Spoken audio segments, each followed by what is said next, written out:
It is one of the most closely contested congressional races in the entire country. Tonight, District 2 incumbent Ron Barber and retired Air Force Colonel Martha McSally squared off for the first time in a televised debate. They answered questions on the A-10, border security and the budget, while also rebutting the attack ads waged against them. Here is Justin Schecker with highlights from tonight's debate. This attack ad by Gabrielle Gifford's lobby group Americans for Responsible Solutions has stopped airing. And he got a gun and he shot her and my husband. But it was still on Martha McSally's mind when the moderator asked if there should be limits on gun ownership. We repeatedly asked for you to stand up against them.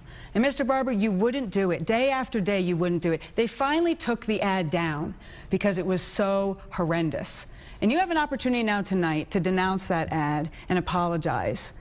Do you believe that that ad was wrong, Ron? What happened to you, Martha, what you said happened to you was horrific. It should happen to no woman. I've got 2 daughters. I've got 3 granddaughters. So I want to make sure. Wrong. Let me finish.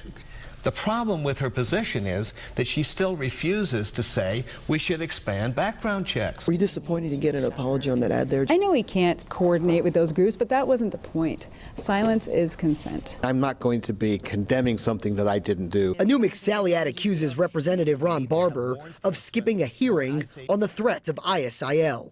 Here's the congressman in his closing statement. You know, I have a document I'd like to share with my opponent before we leave tonight. It's the attendance sheet for the hearing in Homeland Security that she says I wasn't present.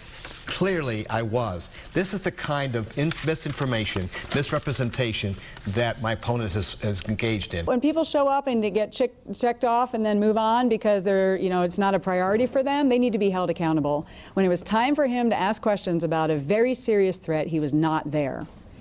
And Barber says the reason he left early was to attend a meeting with the Southern Arizona Defense Alliance on protecting the A-10.